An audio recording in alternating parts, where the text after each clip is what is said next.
Улсын хурлын дарга эрхэм гишүүд, эзэн засгийн гишүүдийн өдрийн амгалан айлтгая. За бид их чухал хууль хэлэлцэж байна. Энэ хууль бол одоо шинэ эрх бүхий субъектээс өөрөө санаачилсан хууль. За цаана бас бидний ойлгосноор хууль санаачлал бас нийгмийн хэрэгцээ шаардлага байна. Цаашлаад бас улс төрийн бас тийм шаардлагач байгаа гэдэг ийм тайлбарууд хийж байна. Шаардлага дандаа байдаг. Нийгмийн тодорхой харилцааг зохицуулж болохгүй нэг бол бүрэн зохицуулж болохоо байж юм бол бид хуулийг шинээр одоо санаачилж оруулж иж болдог. Нэг бол хуульд нэмэлт өөрчлөлт оруулж болдог. Энэ л процесс явж байгаа. Гэхдээ хууль тогтоох эрх мэдэл бол дан ганц улсын хурлд өөрт нь байгаа. Энэ үднэс хуулийг хэлцэхийг шийдвэрлэх нь бидний одоо шинэ эрх мэдэл. Хэлцэх явцдаа ч гэсэн энийг бол бүрэн боловсронгуй болох эрх мэдэл нь бол бидэнд бас байгаа. Бидэнд гэдэг нь одоо улсын хурлд байгаа. Нөгөө төгөөр засгийн болон төрийн эрх мэдэл бол ард түмнээс ихтэй. Тэгэхээр ард түмнээс ихтэй учраас ард түмэн тодорхой асуудлыг зайлшгүй шийдэх ийм шаардлага байна гэсэн саналаа тодорхой институцээр дамжуулж илэрхийлж байгаа бол тэр хүрээнд нь бид бас хэлцээд явах боломж бий гэдгийг энд хэлье. За би бие жаргал маш бат нараас одоо ажлын хэсгийн гишүүдээс тодорхой асуудал асууя. Нэгдүгээрт Улсын хурлын гишүүний ёс зүйн дүрэн бий 2021 онд баталсан. Одоо бид энийг хэрэгжилж байгаа. Хоёрдугаар төрийн албан агчийн ёс зүйн тухай хууль бол бий. Өөрөөр ёс зүйг бид хуульчилсан шүү дээ 2023 онд. Тэгэхээр эдгээр хуулиудаар зохицуулж болохгүй байгаа тодорхой харилцаануудыг илүү одоо шин зохицуулах боломж олгож байна гэсэн та бүхэн одоо зүйлийг хэлж байна. Тэгэхээр энэ одоо хуулийг бид баталснаар ямар ахис дэвшил гарах юм бэ гэдгийг та бүхэн бас дахиж нэг тайлбарж хэлээч гэж байгаа юм. Бид тал талаасаа энийг зөв ойлгож, зөв одоо чинь ойлголт тавьж одоо цаашаа явах хэрэгтэй. Хоёр дахь зүйл бид байнга ярьж байгаа улсын хурлын гишүүд бол хоёр төрлийн халдшгүй эрхтэй. Нэг нь бол абсолют халдшгүй эрх, нөгөөх нь бол хязгаарлагдмал халдшгүй эрх. Абсолют халдшгүй эрхээ бид энэ танхимд эдлэнэ. Хэлсэн үг, илэрхийлсэн байр сууриныхаа төлөө тухайн үед болон дараа нь бол хуулийн болон бусад хариуцлага хүлээдэггүй. Ингэж энэ бол парламентын засаглал өөрөө тогтдог. Парламентын арчил өөрөө одоо бэхждэг. Тэгэхээр энэтэй холбоотойгоор одоо энэ хууль энэ одоо эрхэнд нь халдах нөхцөл байдлыг үүсэхгүй юу гэдгийг бас тодорхой хариулж хэлж байгаа. Та бүхэн энийг бол олон жил судалгаа хийсэн нарийн ширийн одоо мэддэг бусад учраас зориуд энийг одоо асууж байна. За нөгөө төгөөр бас нэг чухал зүйл бол байна.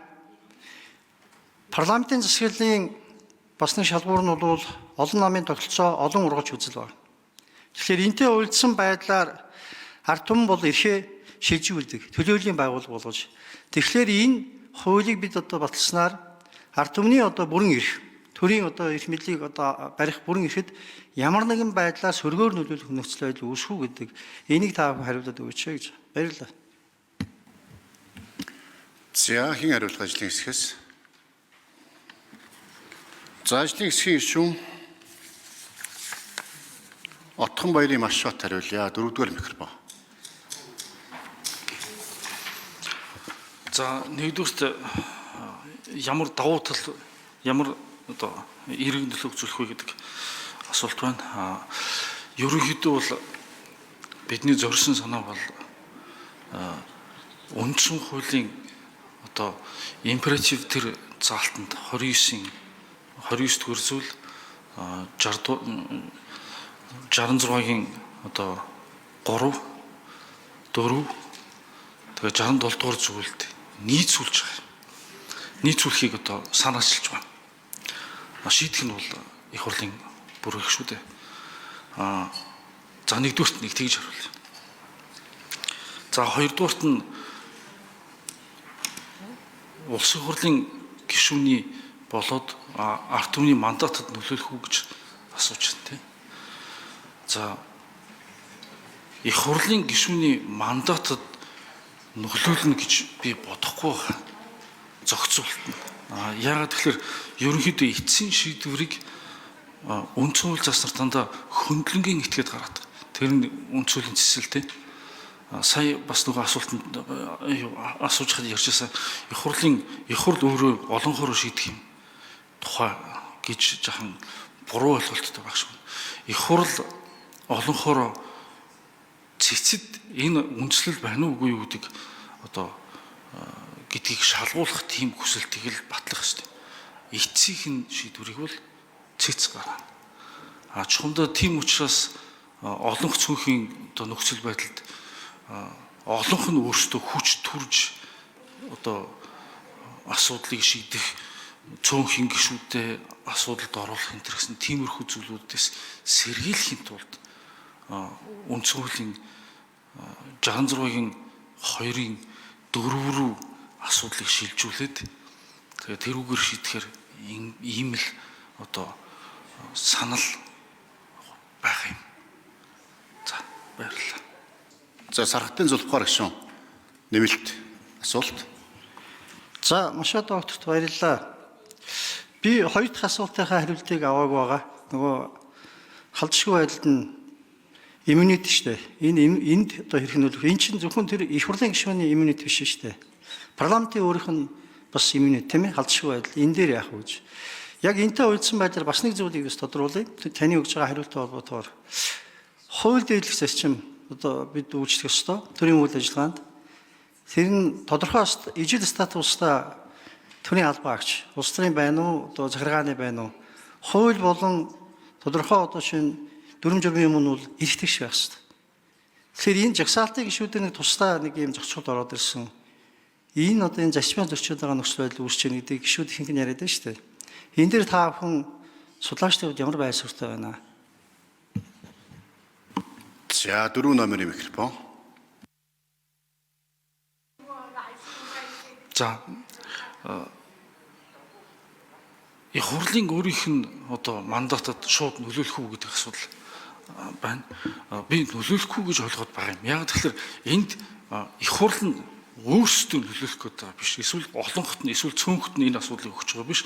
Энийг хууль зүйн хувьд шийдэх бүрэн эрхтэй цэгцрүү асуудлыг өгч байгаа.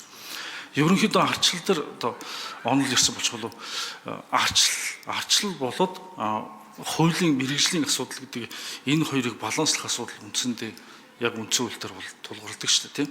Тэгээд ерөнхийдөө дворкинг гэх мэтлэгээр хүмүүс өгж болохоор арчлал шийдэх ёстой. Парламент шийдэх ёстой. Гэхдээ тэр нь бол шүүхийн хяналтаас гадуур гэж болохгүй гэдэг. Чухамдаа тэр шүүхийн хяналт нь бол үндсэн хуулийн шүүхийн механизм бол үндсэн хуулийн сэдв. Олонхоор асуудлаараа шийдэн арчлал нь байна. Гэхдээ тэр нь ямар нэгэн байдлаар гомдол гарвал эсвэл эргэлзээ өгсөн. За Сархтын Зулбхаар гишүүн дахин нэмэлт 1 минут тодруулъя. За бид ингээд яг тал талаасаа яриад явж байгаа нэг сайн байна. Энэ асуудал өөрөө их тийм бас нарийн бид судалж ийж, тодорхой болгож ийж шийдвэр гаргахгүй болохгүй бас тийм эргэлзээ төрүүлнэ.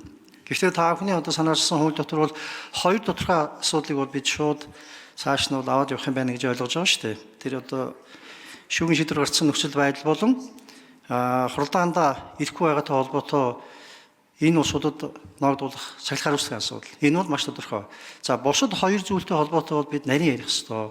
Энэ ёс зүйн асуудал чи өөрөө бол нарийн ярихаас гадна их тодорхой байж аж хууль болохгүй бол маргааш одоо шин нөгөө өдөр нь хууль хэрэгжээд хэлсэн чинь саяны нөхцөл байдлууд гарах үйл гэж байгаа юм. Хууль дэвлэх зарчмаа зөрчилсөн байж болохгүй. Хоёрдугаарт бол бидний гол зүйл бол улсын хурлын болон улсын хурлын гишүүдийн халдшгүй, абсолют халдшгүй байдал шүү. Бид тэр хязгаарлалтанд халдшгүй байдлыг бол яриаггүй. Энд нөлөөлөх ёс худлаас нь бид ажиллах ёстой байна л гэж бодож байна.